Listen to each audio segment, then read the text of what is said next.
In today's news, Inter-Secondary Schools Debate 2020 sees students shine. Bregado Flax Educational Center emerge as winners. The Honorable Dr. Natalia Wheatley shed some light on the state of education in the territory of the Virgin Islands. Some U.S. Virgin Islanders go without pay as Attorney General places lien on account of Epstein's estate used to make payments on the payroll for the main island.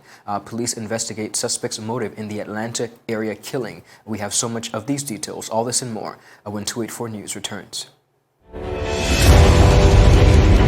win. What in the hell? I'm freaking out. Is about these people. It's always a pleasure coming to you live and direct from the What's poppin'? What's really good? Davis has won it for the Lakers.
Welcome everybody. It's Thursday, March 18th, 2021. I'm Ron Grant. A terrific Thursday to each and every one of you. You're watching 284 News out of Tortola in the beautiful British Virgin Islands, our home, our paradise. Thank you so much for joining us. Before we get into today's newscast, we have to touch on a few items. Of course, don't be alarmed to see increased presence of armed forces, says Police Chief Michael Matthews.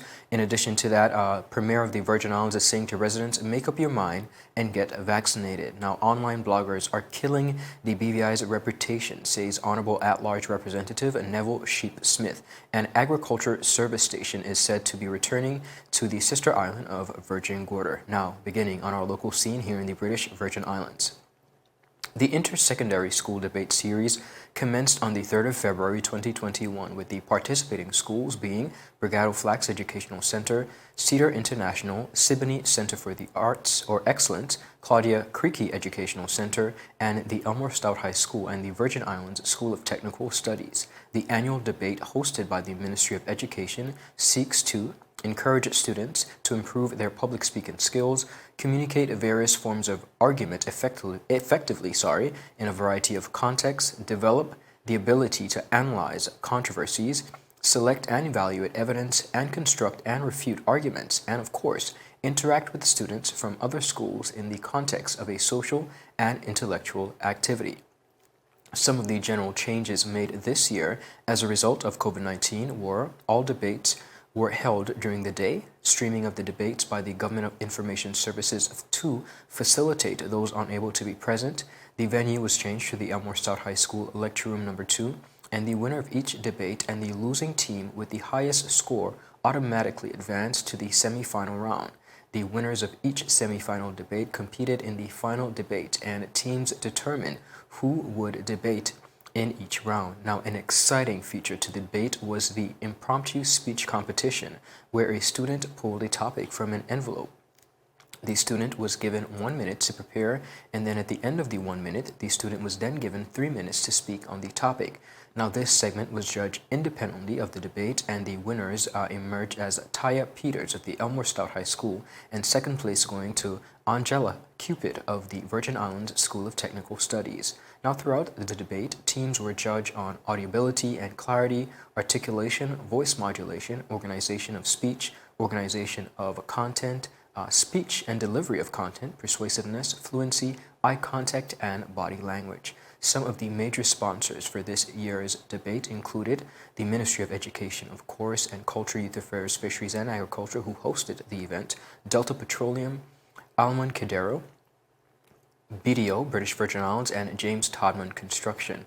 Now, viewers, the preliminary debate number 1 was held on Wednesday, 3rd February at 11 a.m., with students debating the moot, vaccinations are the most effective means to prevent disease. The proposition was conducted by Cedar International, with the emerging winner being the opposition, the Claudia Creaky Educational Center. Best speaker in that round went to Angela Evans of the Claudia Creaky International Center. Now, debate number 2 took place on Wednesday, 3rd February at 1 p.m. with teams debating the moot lack of self-discipline is the biggest problem affecting learners in the Virgin Islands School.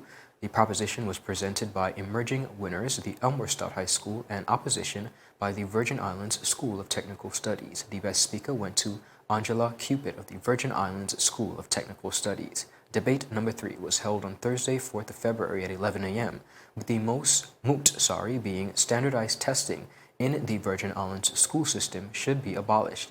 The proposition went to the Bregado Flax Educational Center Secondary School, who won this debate, and the opposition by Siboney Center for Excellence. The best speaker went to Gift Abogini of Siboney Center for Excellence. In the semifinal debate number 1 held on Wednesday, 17th February, 11 a.m., students tackled the topic, the reopening of the Virgin Islands border would lead to greater economic disruptions. The proposition was done by Siboney Center for Excellence, with the winner being the opposition, Claudia Creaky Educational Center.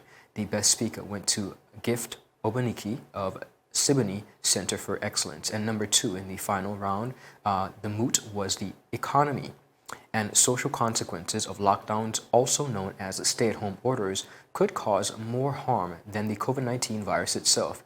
The winning proposition team was the Bregado Flax Educational Center, with the Elmore Stout High School opposing.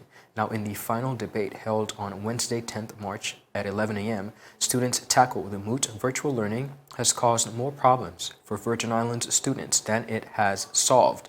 Now, the winners were the opposing team, Bregado Flax Educational Center, with the proposition being Claudia Creaky Educational Center. Best speaker went to Angela Evans of Claudia Creaky Educational Center. The overall best speaker in the debate series went to Gift Obaniki from Siboney Center for Excellence. Now, speaking of education, earlier today, viewers, I sat down with the Honorable Minister for Education and Culture, Dr. the Honorable Natalia Wheatley, on the state of education in the territory of the Virgin Islands, and of course, the highly anticipated reopening of schools in the territory of the Virgin Islands, as it has been an entire year since school has been closed. In case you missed this interview, here is some of what the Honorable Minister and I had to say and talked about earlier today. Take a look. Now, Minister, the closure of public schools, our public schools, has been a major conversation and issue for students and, of course, parents alike. Virtual learning is obviously not working for all concerned. Some students being able to go back into school for a few hours a week. Some parents say it just isn't cutting it. Since March, let's put this into perspective for a bit. Since March of 2020, schools have been closed. In October, November of 2020, we see where some students were able to return partially. For example, of course, the Elmore Stout High School, they welcomed the marginalized students. Those are in the student support department. Then in January of 2021, students taking the technical classes began coming in for those classes. Now, the Virgin Islands School of Technical Studies, they returned all their students to full in-person sessions from October of 2020, and teachers and students continue to go in full-day sessions at that particular institution. On our primary school level, we see where all primary schools essentially have their own individual school schedules. Some operate on a shift or hybrid system, sessions in the morning and then some in the afternoon.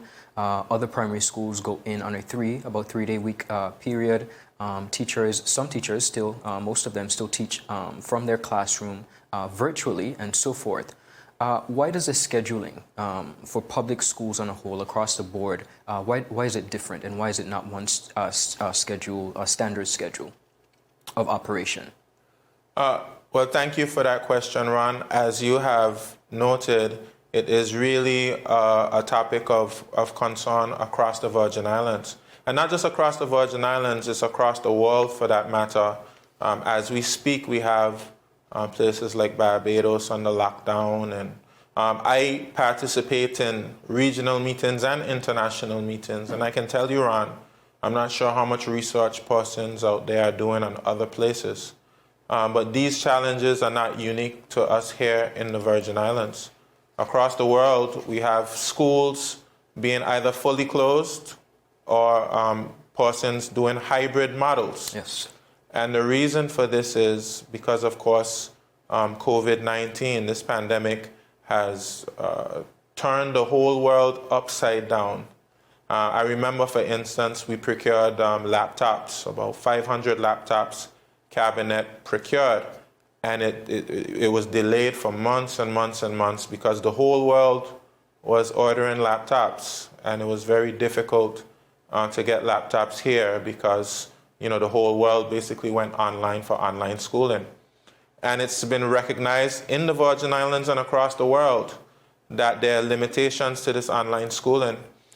In fact, Ron, it's funny that for many years we've been calling for technology in our classrooms. And now persons who are fully entrenched in technology are calling for traditional learning. And rightly so, because of course not everyone will thrive through that method of learning. And you have rightly stated that we've made efforts as a government to make sure we seek to accommodate those students who do not learn fully through the online learning. We were able to bring in some students who, first of all, had challenges with devices and internet, and of course we have more than enough devices right now, so no one should be struggling with a device right now. Some persons have internet challenges. We negotiated for better rates. Of course, the rates can still be better. And of course, we need to improve the coverage of the internet. That's a cry that's across the Virgin Islands. We do need better internet coverage in this modern Virgin Islands. And we were eventually able to bring in our students to get some days. And of course, persons want students to be able to get all days. The good news is, Ron, that because we've managed COVID-19 so well, right now we're at 0 active cases, and I would say without a shadow of a doubt, it's one of the best managements of COVID-19 across the world. When you look at what's happening across the world, because we've been able to manage it so well, we are now poised to be able to make some changes. As you know, this is a health pandemic, and the Ministry of Health has taken the lead. They've come up with protocols. Those protocols have gone to cabinet to be passed. And those affect all areas: education, hospitality, travel, everything you could think of. The health team has come up with protocols. Now, we have a plan for education system, which are health protocols agreed with the Ministry of Health. Now, what we want to do is go to cabinet and reduce the distancing, the social distancing in the classroom from 6 feet to 3 feet. The World Health Organization has 3 feet to 6 feet in classrooms in the education system. So we would still be within WHO rules to reduce to 3 feet. And that 3 feet will allow most students to be able to return to the classroom. And that will, but of course, we'll still have to wear our masks. We'll still have to have our sanitization stations. We'll still have to have protocols for break time and lunch time, things like that. But that will help in some ways. But ultimately, Ron, for our society to normalize, we have to get vaccinated. I'm no big fan of vaccination. I think some persons probably figured that out. But I went and I got vaccinated. I got vaccinated because we had to make a decision in the best interest of the entire community. Viewers, that was Deputy Premier of the Virgin Islands and Minister for Education, Dr. the Honorable Natalia Wheatley, speaking on the state of education in the territory. Now, for those of you who may have missed the interview, the full interview is available on both our website at 284media.com and our Facebook page at 284 Media. Viewers, still ahead, some U.S. Virgin Islanders have gone without pay as Attorney General places a lien on the account of the Epstein Estate used to make payroll on the main island, and so much more. The CDC is actually warning that Puerto Rico and St. Thomas are on the highly warned places to visit, believe it or not. We have all those details and so much more after a word from our sponsors. You're watching 284 News. Is business slow? Cash flow down? Hosting an upcoming event? We can help. Advertise with 284 Media and take your business or event to the next level by enhancing your present marketing and messaging strategies. Allow our team of experts to create a personalized ad that sets your business apart from all the rest. This could be your business or event. So, what are you waiting for? Contact our marketing team at 284media at cctbvi.com. Advertising with us works. Viewers, welcome back. Thank you for sticking with us. Now on the regional scene over in the U.S. Virgin Islands.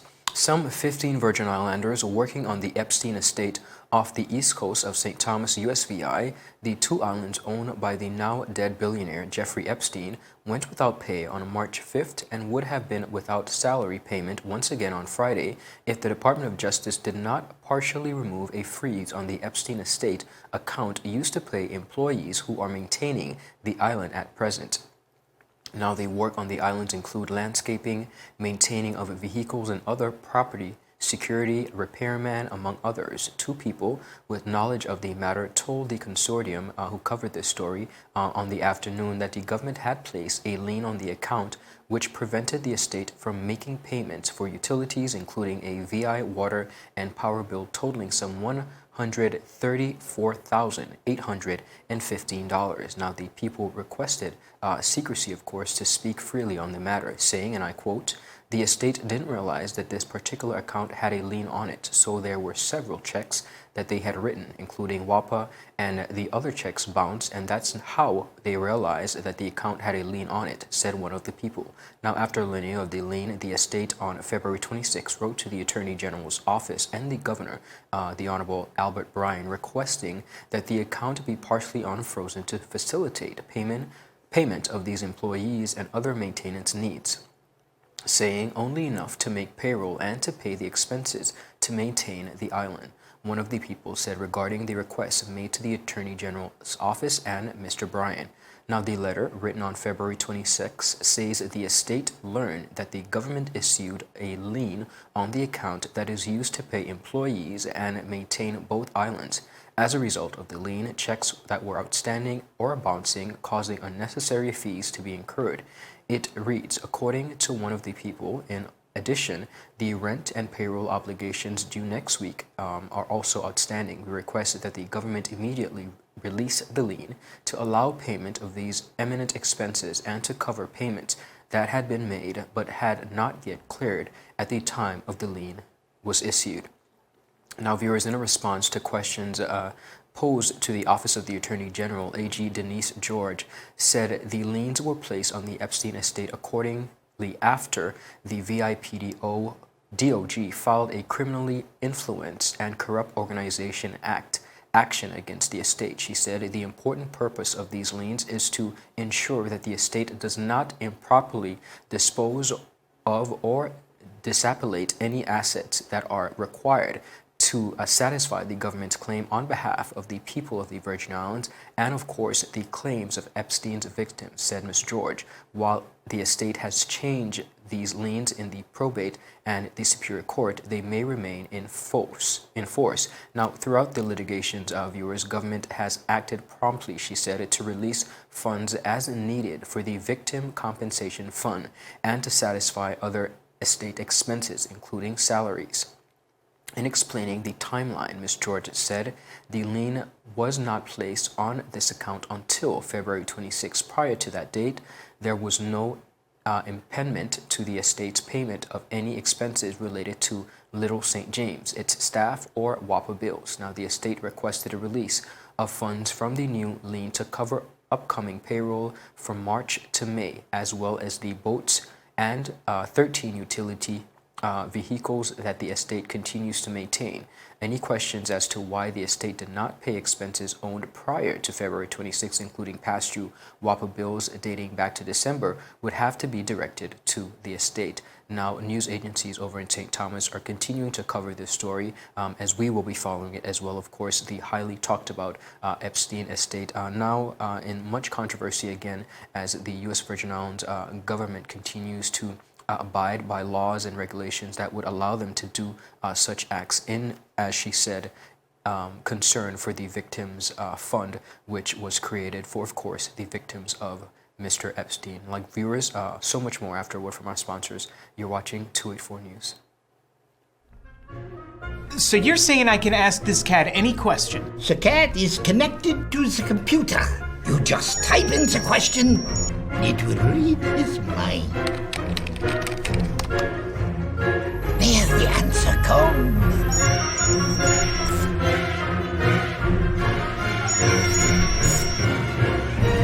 You're the man! I've been looking for this for weeks.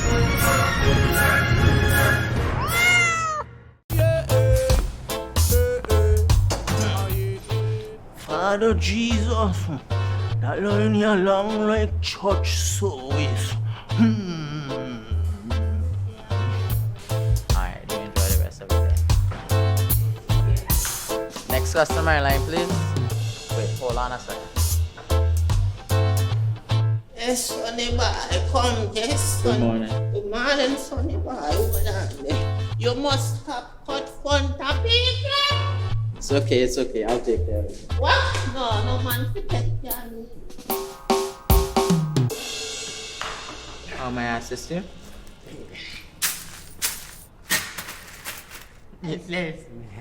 You want top of power? You want top of power? Join the prepaid party with CCT and enjoy more affordable data plans, more top-up promotions, more savings with hero bundles, and more value for your money each and every Tuesday with Top Up Turn Up Tuesday. Visit a CCT store today or anywhere CCT Top Up is sold and top up your phone. 5, 10, 15, 20, 25, 30. You want top of power? Viewers, welcome back. Thanks for sticking with us. You're watching 284 News out of Tortola in the British Virgin Islands. Now on the international scene, as we continue to cover the global pandemic that is COVID-19, optimism is spreading in the U.S. as COVID-19 deaths plummet and the states ease restrictions and open vaccinations to younger adults. But across Europe, dread is settling in with another wave of infections that is closing schools and cafes and bringing new lockdowns. The pandemic's swerving paths on the two continents can be linked in part to the much more successful vaccine rollout in the U.S. and the spread of more contagious variants in Europe, says the Associated Press. Now, health experts in the U.S., though, say what's happening in Europe should serve as a warning against ignoring social distancing protocols or dropping other safeguards too early. They said in a comment, each of these countries has had depths like we are having now, and each took the upward trend after they disregarded known mitigation strategies. Dr. Rochelle Walensky, director of the U.S. Centers for Disease Control and Prevention, they simply took their eyes off the ball, she said. Now, the result has been a sharp spike in new infections and hospitalizations in several parts of Europe countries over the past few weeks. Poland's rate of new COVID-19 cases has more than doubled since February, straining its healthcare system and leading to a 3-week nationwide lockdown announced on Wednesday for shopping malls, theaters, galleries, and sports centers. Now, Italy also closed most of its classrooms at the beginning of this week and expanded areas where restaurants and cafes can do only takeout or delivery. The country's health experts say they're seeing an increased number of patients who are middle-aged and younger. And looking on at France, officials imposed weekend lockdown around the French Riviera in the south and the English Channel in the north, and are preparing new restrictions for the Paris region and perhaps beyond to be announced just this week. COVID-19 patients occupy 100% of standard intensive care hospital beds in the area surrounding the nation's capital. They said, if we don't do anything, we're heading toward a catastrophe. Remy Salmon, the top official in Paris Public Health Hospital, told a recent television broadcaster. Now, Siberia announced a nationwide lockdown as well for the rest of the week, closing all non-essential shops and businesses. The country of 7 million people reported that some 5,000 new cases on Tuesday, its highest number in months.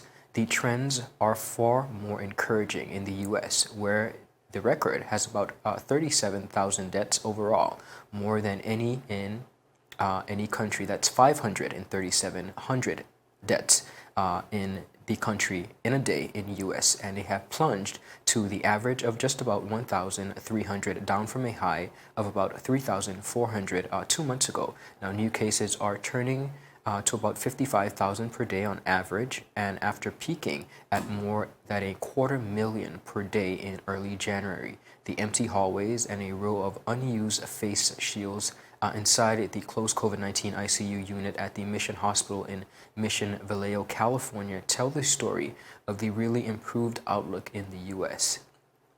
The whining was teeming with the patients at the beginning of the year. However, they continue to see quite a significant improvement. Now, the European Union overall vaccination efforts lag far behind those of Britain and the U.S. because of shortages and other hurdles that have been created. Roughly 1 in every 5 people in the U.S. has received at least 1 dose of the vaccine, while in most of the European countries, it's fewer than 1 in every 10. In another troubling turn, many European countries, including Germany, France, Spain, and Italy, have suspended the AstraZeneca COVID-19, which we covered severely, over reports of dangerous blood clots in the small numbers of recipients, though regulations say there is no evidence the shot is to blame. European nations haven't vaccinated quickly enough to stay ahead of the more contagious variant, said Dr. Amish Adara, a senior scholar at the Johns Hopkins Center for Health Security in Baltimore, Maryland. Now, those variants are also taking hold in the United States. Vaccination with no speed limit, 24/7, that's happening in Europe. He said he believes it is too early for states to drop mask mandates, but okay to allow restaurants and other places to increase capacity gradually. Now, he said you don't have to do what Texas did. You can increase capacity while keeping the mask in place. Texas and a few other states have lifted their mask requirements, or plan to do so soon, while governors in more than half these states have moved to ease other restrictions in the coming weeks for restaurants, gyms, and movie theaters. Airlines, meanwhile, have had their best weeks since the pandemic began and say more people are booking flights for spring and summer. In addition to that, among a stream of people getting their shots Wednesday, people in New York, they say they're looking forward to grocery shopping and returning to a normal routine in their daily after dark work. It was just literally terror. Terror going out of the house, terror going down the street, terror dealing with other people, one New Yorker said. In addition to that, they continue to say there's a false sense of security with numbers going down and people getting vaccinated. It's like, oh, it's safe to go do whatever. No. It's a big country. There's 330 million people. In addition to that, the Associate Director of Global Health Policy said the optimism in the U.S. should come with caution. Europe's rapid relaxation of distancing implementations and requirements in a lot of places, combined with populations letting their guard down as they look ahead to the light at the end of the long tunnel in the pandemic, really helped to turn and set the stage for the current surges. Now, the lesson for the U.S., he said, is to keep vaccinating those at risk and, of course, the fast possible keep an eye on variants and keep slow but steady with the easing of social distancing requirements. Now, also on the international scene, police are investigating the suspect's motive in the very deadly Atlanta area killings which claim the lives of 8 people, believe it or not, and this has sparked much outrage within the Asian descent, of course, sparking profiling and, of course, wondering what led to this very tragic event. We are out of time, but we're going to make sure that we have details for that story for you tomorrow, and the details are going to be available on our website. Viewers, that's all the time we have, but we thank you so much for tuning in. Once again, a happy Thursday to you all. Have a good rest of the day. Bye-bye.